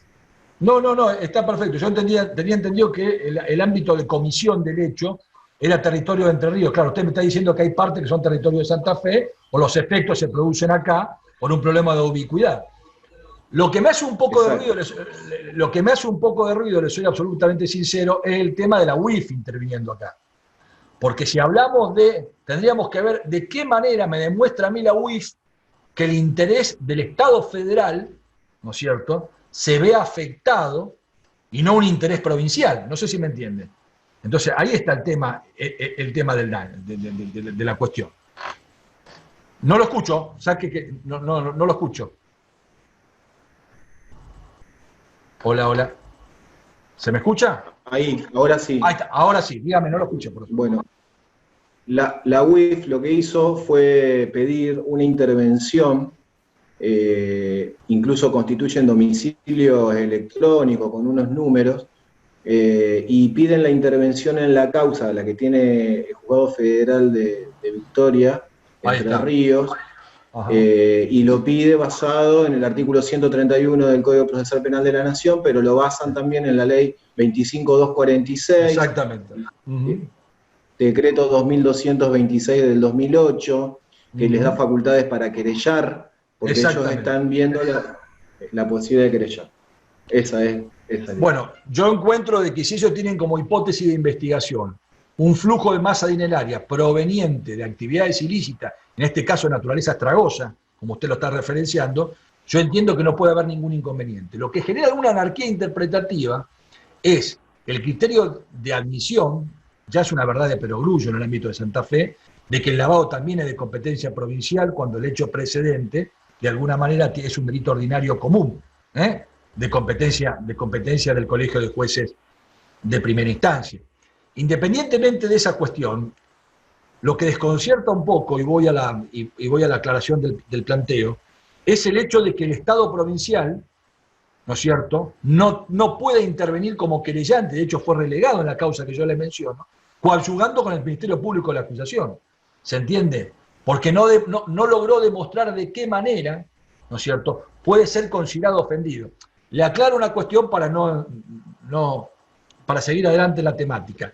El planteo del Estado provincial no era con sustento, ahora que estoy recordando, discúlpeme la desprolijidad en la exposición, no era con sustento en la afectación del interés económico o el orden económico provincial, criterio sí sostenido por el fiscal, sino en el hecho de que estaban comprometidos en la investigación los escribanos y se estaba violentando la normativa registral, ¿no es cierto?, de la provincia de Santa Fe. El juez Acosta entendió de que no era damnificado directo o inmediato, ¿no es cierto?, porque el interés estaba representado en la preservación por el Ministerio Público de la acusación. Pero no lo hizo al planteo, ¿no es cierto?, con sustento en la afectación del orden económico provincial. Si ese fue el planteo que argumentó el doctor Navaja y la doctora Urigot, ¿no es cierto?, cuando replicaron los planteos de incompetencia de la defensa técnica que pretendieron, vía inhibitoria en el ámbito federal o declinatoria en el ámbito de la justicia de nuestra provincia, remitir las actuaciones allí. Le decía entonces, volviendo al tema, entonces, ¿podemos hablar de un orden económico provincial? ¿Podemos hablar solamente de un orden económico nacional? Los autores también discuten cuál es el bien jurídico, si hay bienes jurídicos distintos al orden económico y financiero. Porque también la expresión orden económico y financiero es una expresión multívoca que puede dar lugar a interpretaciones diversas en cuanto a su alcance, ¿no es cierto?, en términos de definir el interés vital. Les aclaro, por un tema de posicionamiento ideológico, que yo no concibo el entendimiento de ninguna figura del Código Penal sin previamente no entender el significado del bien, que es la razón de ser, del bien jurídico, que es la razón de ser de la misma. De manera tal de que creo que el bien jurídico, además de limitar el poder punitivo del Estado, tiene una función teleológica de correctivo respecto al alcance del tipo objetivo.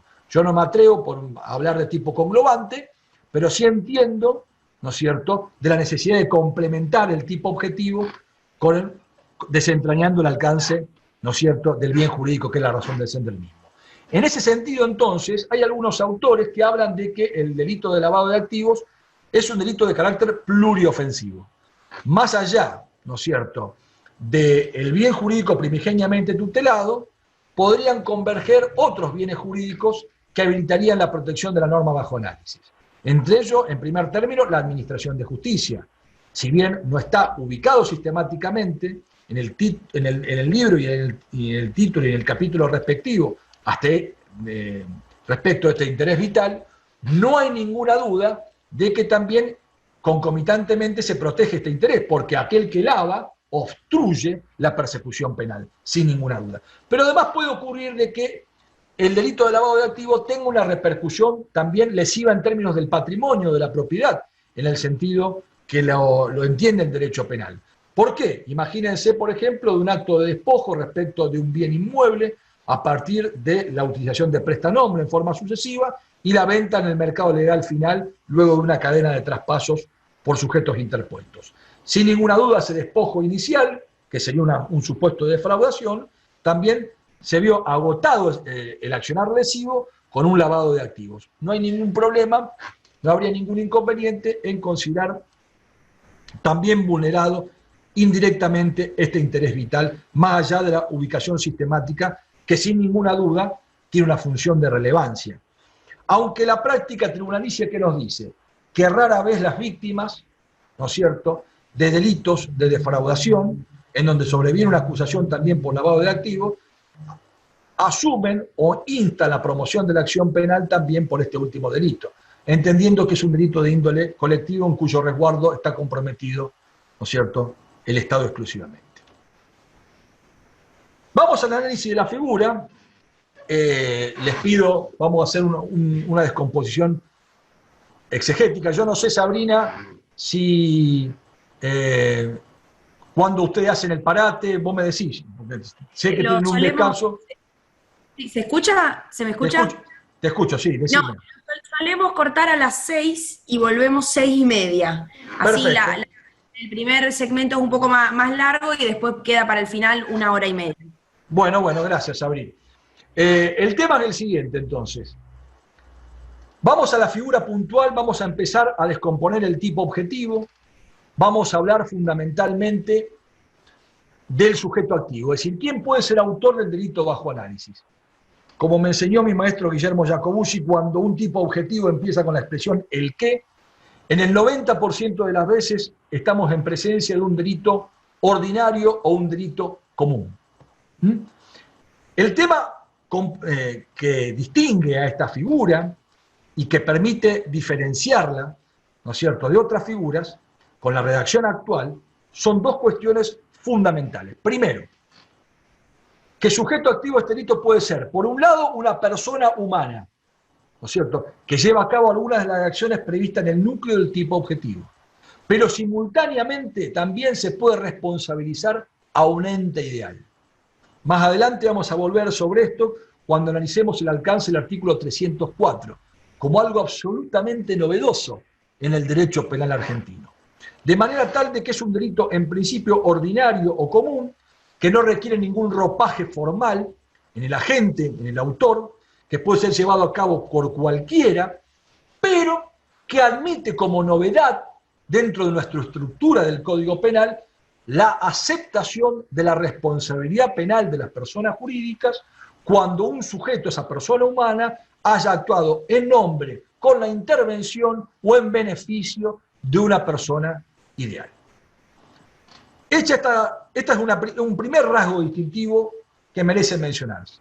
El segundo rasgo distintivo que merece mencionarse es de que la figura, aceptando las recomendaciones del Grupo de Acción Financiera Internacional y despojándose de la tradición de aquella norma que resulta ser su antecedente, acepta el autolavado. ¿Esto qué significa? Que el autor, ¿no es cierto?, puede llevar a cabo la acción reprimida por el núcleo del tipo objetivo respecto de bienes de procedencia ilícita o provenientes de una conducta protagonizada por otro, en cuyo caso se mantiene la esencia de la vieja concepción del lavado como una forma de encubrimiento, pero también cuando esos bienes provienen de una conducta precedente que el mismo sujeto que se le imputa al lavado haya protagonizado.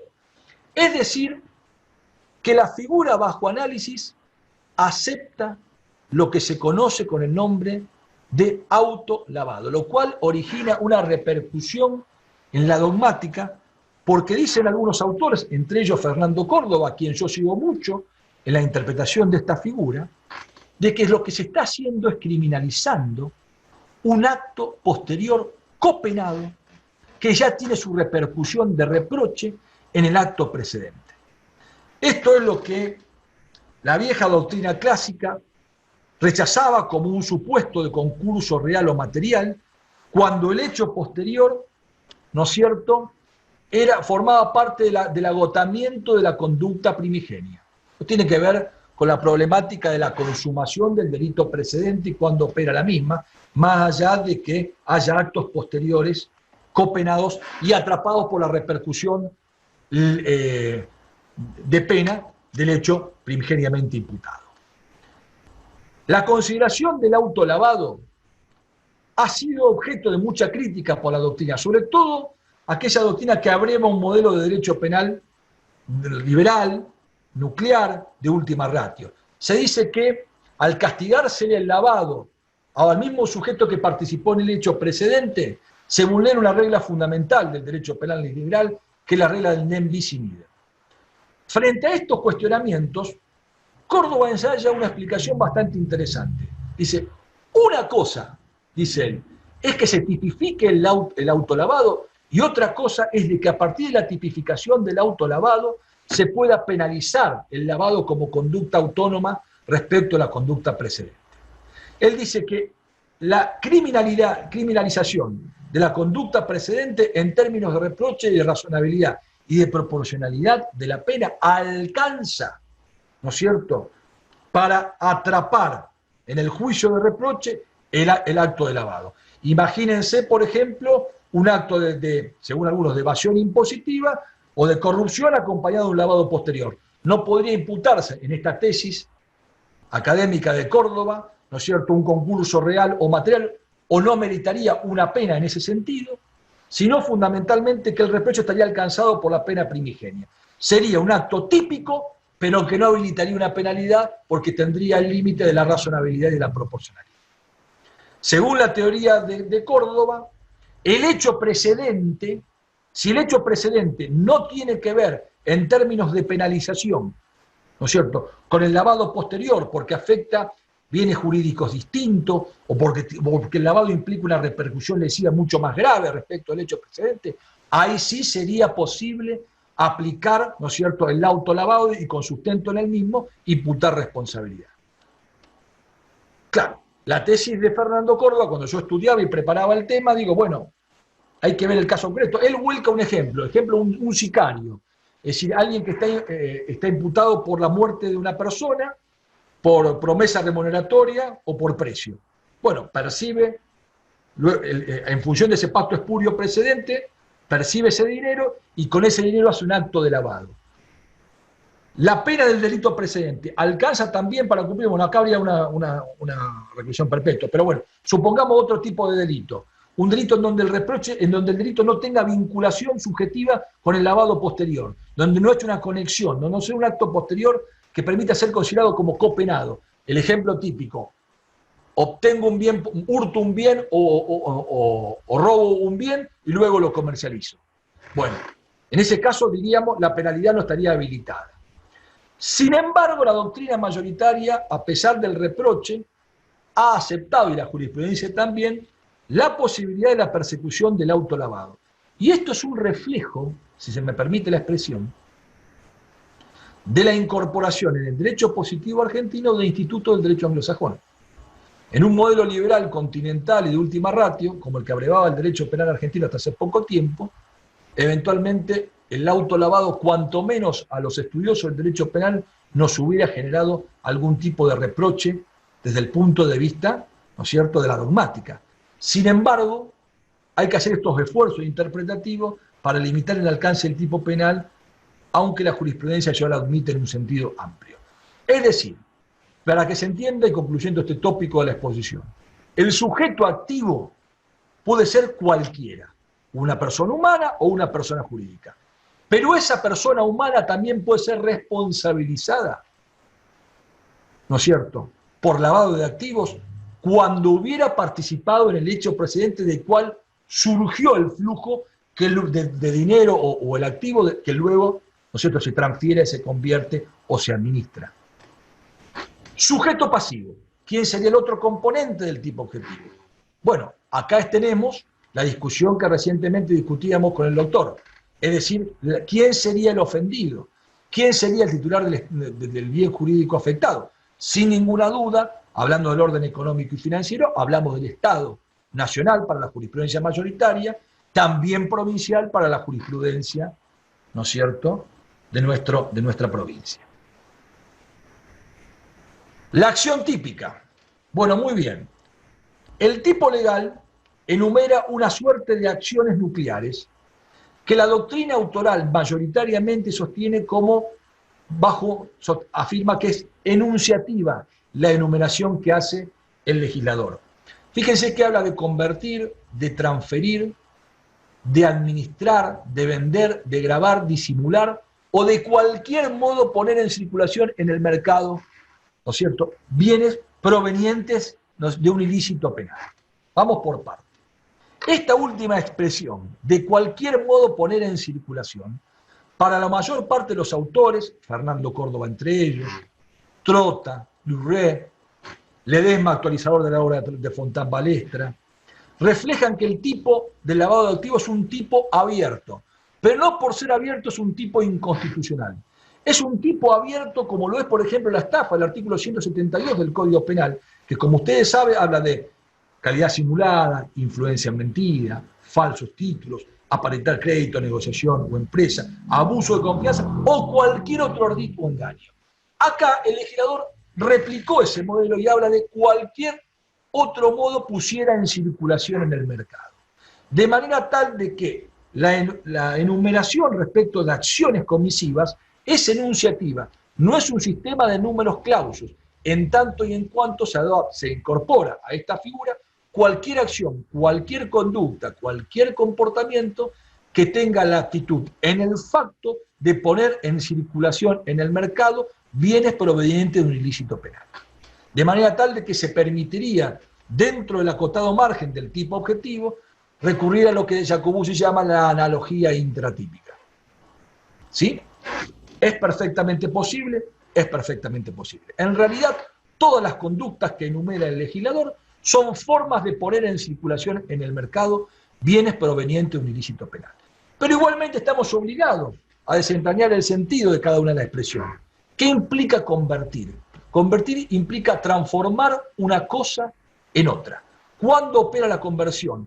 Cuando un bien es reemplazado por otro que se subroga en la posición jurídica. Por ejemplo, tengo dinero en efectivo proveniente del tráfico de estupefacientes, con ese dinero me compro un vehículo, convierto un activo en otro activo. La mácula, la contaminación del bien subsiste. ¿Qué significa transferir? Mudar la titularidad de un bien mueble, un inmueble de una persona o a otra. ¿Qué significa administrar? Gestionar, gobernar, manejar un patrimonio propio o un patrimonio ajeno. Un patrimonio en un sentido total o en un patrimonio en un sentido acotado. ¿Qué significa vender? Transferir la propiedad registral a cambio del pago de un precio. Gravar, constituir una hipoteca o un derecho real sobre un bien. Disimular, cualquier forma de ocultar ¿no es cierto? Un bien bajo el ropaje de otro, el destino de un bien, la titularidad de un bien, la trazabilidad de un bien. Son formas de disimular. El que disimula, oculta, esconde, no visibiliza, ¿no es cierto? Claro, veremos más adelante cuando veamos el tipo subjetivo que el dolo debe estar presente en cada una de las conductas, porque ya veremos más adelante que el dolo debe estar alojado al momento de desplegar a cabo la acción típica. ¿Cuál es el objeto de ataque de esta figura? El objeto de ataque de esta figura no es más ni menos, ¿no es cierto?, que bienes provenientes de un ilícito penal. Cuando hablamos de bienes, nos referimos a objetos materiales susceptibles de valor, el concepto de cosa del artículo 16, si mal no recuerdo, del Código Civil y Comercial. Bienes muebles, bienes inmuebles, bienes corporales, bienes incorporales, como dice la Convención contra la Delincuencia Transnacional, bienes tangibles o intangibles, documentos representativos de la titularidad de un bien, también pueden ser objeto de ataque. La ley no establece ningún límite y el bien, por supuesto, comprende el flujo de dinero, la moneda, el dinero, moneda de curso legal, el dinero extranjero, constituye esencialmente un bien. Ese bien debe ser producto de un ilícito penal. ¿Qué significa que sea producto? Que venga de, que tenga su origen, que tenga su causa, que tenga su nacimiento, ¿no es cierto?, a partir de un hecho ilícito que lo generó. El cobro, ¿no es cierto?, la venta del bien que robé, el dinero del cual me hice a partir de un ardid o engaño, el fondo que sustraje en un acto de administración fraudulenta, el dinero que obtuve y recibí por un despliegue intimidante, ¿no es cierto? El hecho precedente, ¿cuál es? El robo, el hurto, la estafa. Proveniente, producto, en su origen está allí, en el hecho precedente, producto del delito. El hecho precedente.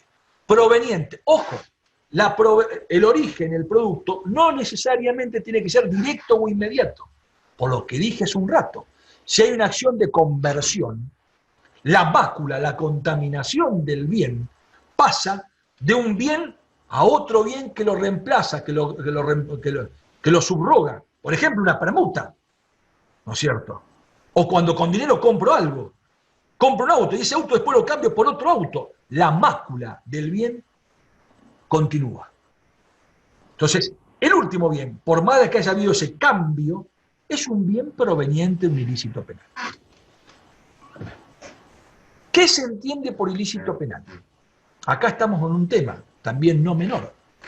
Ese ilícito penal hace referencia, para la mayor parte de la doctrina, a una acción típica y antijurídica. Basta que estemos ante un injusto penal. No necesariamente tiene que ser un injusto penal que determine un juicio de culpabilidad respecto a un sujeto concreto. Sí, por supuesto que hay que acreditar con cierta probabilidad, posibilidad y con indicios serios y verosímiles, como lo dice la doctrina mayoritaria, la existencia de ese hecho precedente de cual provenga la ilicitud de los bienes ilícitos. No puede ser un ilícito administrativo, no puede ser un ilícito, no puede ser una contravención, no puede ser un ilícito comercial o civil.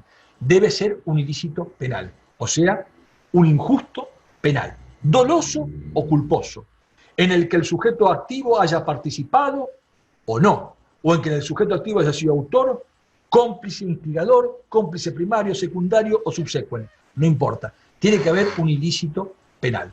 Hay que probar ese ilícito penal. La doctrina mayoritaria, ¿qué dice? A los efectos del cierre del tipo objetivo, al hacerse el juicio de subsunción, ese ilícito penal debe estar acreditado. Debe estar acreditado. En consecuencia, en ese contexto, es fundamental que ese ilícito tenga esencialmente ese viso de realidad, ese vicio de realización. Se habla de operaciones en un acto único o conjunto por un valor superior a 300.000 pesos. Gran problema en el cual estamos inmersos. De manera tal de que las operaciones hasta 300.000 pesos no son operaciones que estén atrapadas por el tipo objetivo del inciso primero del artículo 303. Sin embargo, las operaciones mayores a 300.000 pesos, sí. Ahora, ¿cómo determino el valor de la operación? Por el tipo de bienes que participa en la transacción, con lo cual es dirimente y es obligatorio en el marco de una investigación por lavado de activos la existencia de un informe técnico sólido que determine, ¿no es cierto?, el alcance monetario de la operación que se está analizando, el valor de los bienes, el valor de las ganancias, la incidencia en el mercado. Acá la pericia o el informe técnico contable cumple una función dirimente. ¿A qué se llama fundamentalmente? ¿Qué es esto de los 300.000 pesos? ¿Un elemento del tipo objetivo? ¿Es una condición objetiva de punibilidad? ¿Es lo mismo en uno y en otro supuesto? Para nada. Porque si es un elemento del tipo objetivo, ya veremos más adelante, el conocimiento respecto al alcance y la significación económica de la operación en la cual el sujeto activo participa, forma parte del dolo. Es un elemento del tipo, un elemento, una circunstancia de valor que fundamenta la mayor punibilidad. Ahí está la razón de ser de la pena. Ahora, si consideramos que es una condición objetiva de punibilidad, consideramos que es una condición objetiva de punibilidad, ¿no es cierto? Es un componente externo a la tipicidad que no forma parte de la situación, del tatbestán de la situación de hecho, que no está comprendido por la acción, por la tipicidad y por la antijuricidad, y que solamente debe verificar su concurrencia en el supuesto concreto. Según Zaffaroni, serían resabios del versar in re ilícita o supuesto de responsabilidad objetiva, lo cual también tiene mucha incidencia la consideración en uno y otro supuesto, sobre todo cómo funciona el error, porque el error respecto del monto de la operación, ¿no es cierto?, puede reconducir el encuadre hacia la figura más leve si es vencible, o no. Habría que verlo en el caso concreto. La doctrina mayoritaria no duda en considerar de que estamos en presencia, yo me opongo a eso, de una condición objetiva de punibilidad. Ahora, ¿cuándo se consuma a nivel de tipo objetivo esta figura? Muy bien, cuando el bien adquiere apariencia de licitud, es decir, cuando con probabilidad o con posibilidad, más allá de que afecte o no al orden económico, el bien es idóneo para considerar que tiene un origen lícito, que ha sido obtenido producto de una actividad ilícita. Y ese juicio de idoneidad reclama una evaluación externa, pero también una verificación de la dificultad para determinar el origen o la procedencia de ese activo espurio. Entonces, es un supuesto que hay que analizarlo en el caso concreto. El delito que estamos analizando es un delito de peligro, pero no es cualquier delito de peligro. Es un delito de peligro concreto, o como dicen algunos, un delito de resultado de peligro. Entonces, hay que verificar que el bien jurídico protegido, en este caso el orden económico y financiero, a raíz de la acción protagonizada por el agente, padeció un riesgo cierto en cuanto a su lesión, lo cual implica también un juicio de acreditación de ese extremo para que opere la subsunción en el aspecto objetivo que estamos analizando. A nivel doloso, no hay ninguna duda que es un delito doloso y de dolo directo, desde mi punto de vista. El dolo directo comprende, como ustedes saben, tiene un componente intencional, definimos al dolo como el conocimiento y la voluntad de realización del tipo objetivo. El agente en el momento del despliegue de la acción típica debe saber el significado de la operación en la cual participa. Les doy un ejemplo. Supóngase que un sujeto adquiere un inmueble. Ese inmueble lo adquiere de buena fe y a título oneroso.